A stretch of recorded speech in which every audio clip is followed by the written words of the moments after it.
Palavra da Verdade. Devocional de 25 de novembro.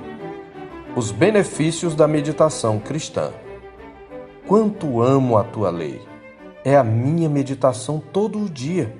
Os teus mandamentos me fazem mais sábio que os meus inimigos, porque aqueles eu os tenho sempre comigo.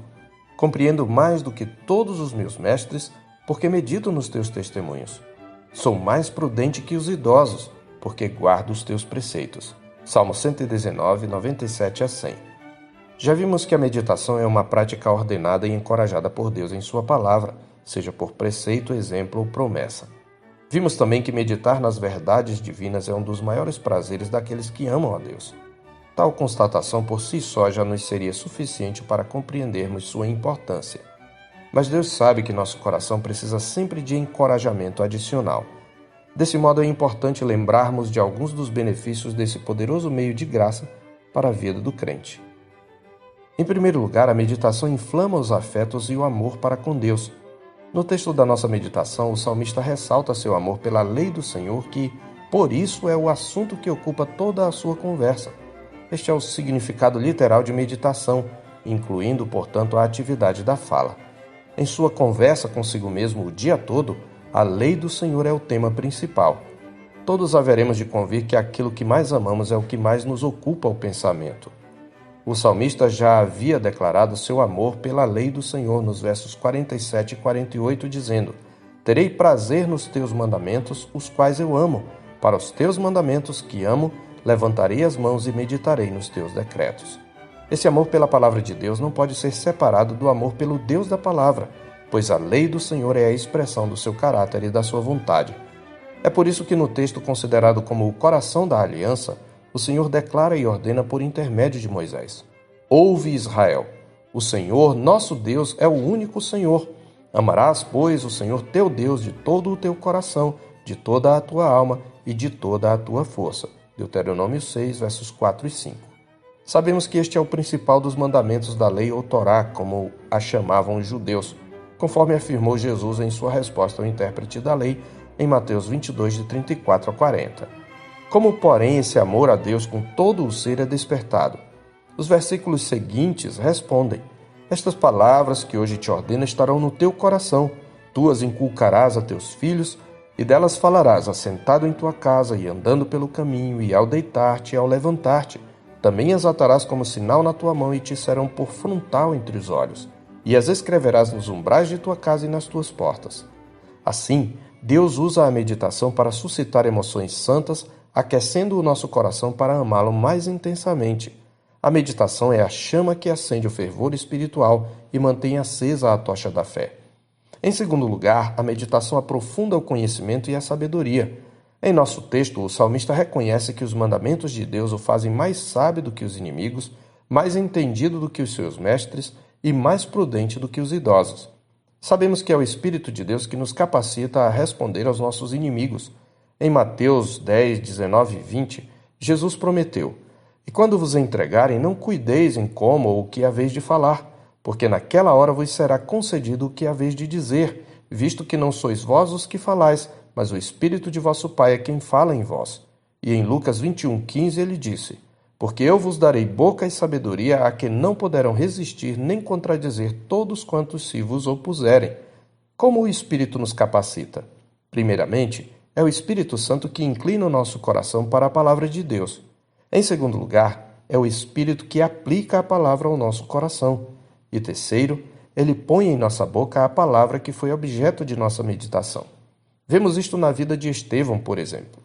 Ele testemunhou com poder aos judeus de Jerusalém e discutiam com ele mestres de diversas regiões do judaísmo helenista, conforme Atos 6, versos 8 e 9. Entre os seus opositores estava Saulo, que, como mais tarde testemunha aos Gálatas, capítulo 1, verso 14, avantajava-se a muitos da sua idade em assuntos da Torá. Mas Lucas ressalta, no verso 10, que não podiam resistir à sabedoria e ao espírito pelo qual Estevão falava. Não há dúvidas sobre a ação sobrenatural do Espírito na vida de Estevão. Qual, porém, era o conteúdo da sabedoria por ele proclamada? Em sua resposta aos seus inquiridores, ele cita as Escrituras contando toda a história da salvação até chegar ao foco e tema central das promessas que é Cristo, no capítulo 7. Vê-se que o Espírito Santo, portanto, usou o conhecimento que Estevão tinha das Escrituras e o aplicou com poder. Em terceiro lugar, a meditação fortalece o coração e solidifica a fé. A fé é alimentada com a meditação contínua sobre as promessas de Deus. No verso 92 do mesmo Salmo, o servo de Deus reconhece: não fosse a tua lei ter sido o meu prazer, há muito já teria eu perecido na minha angústia.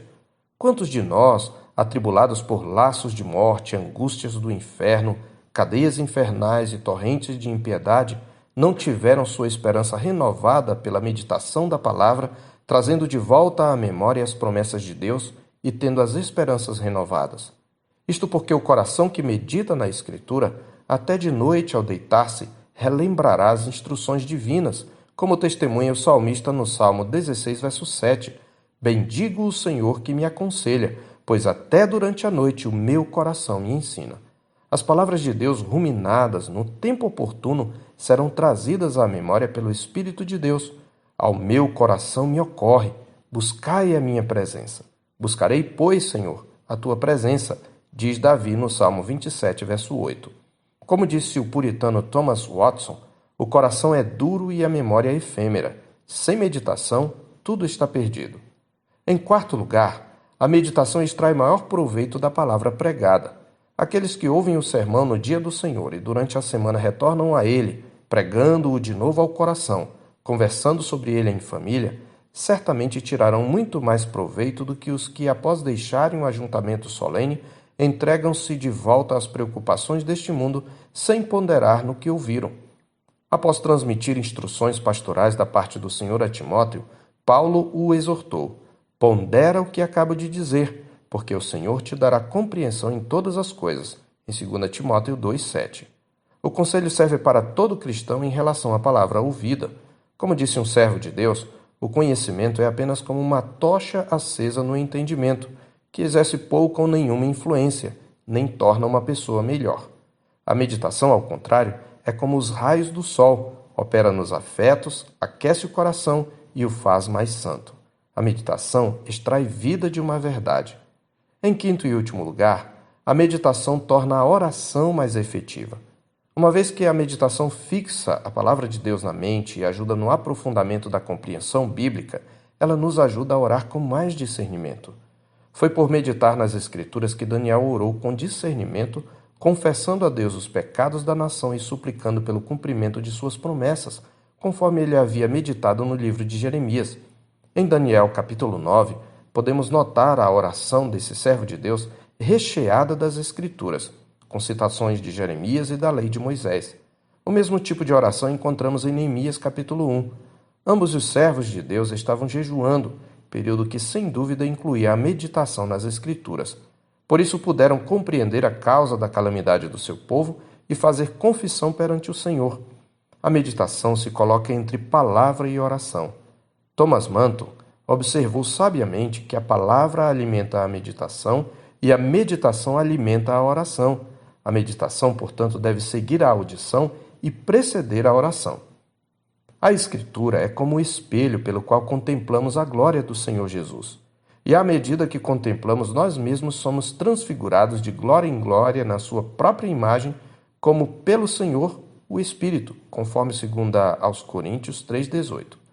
Nela, igualmente, nos contemplamos quando são manifestos os pensamentos e propósitos do nosso coração, conforme Hebreus 4,12. Porém, a eficácia dessa contemplação e o estímulo à prática serão maiores quanto maior for a nossa diligência em meditar nos preceitos do Senhor, pois o ouvinte negligente é como aquele que a si mesmo se contempla e se retira e para logo se esquece de como era a sua aparência, como denuncia Tiago no capítulo 1, verso 24. Mas, como ressalta ele no verso seguinte, aquele que considera atentamente na lei perfeita, lei da liberdade, e nela persevera, não sendo ouvinte negligente, mas operoso praticante, esse será bem-aventurado no que realizar. Eu sou o pastor Marcos Augusto, pastor da Terceira Igreja Presbiteriana de Boa Vista, em Roraima. Tenha um bom dia na paz do Senhor Jesus.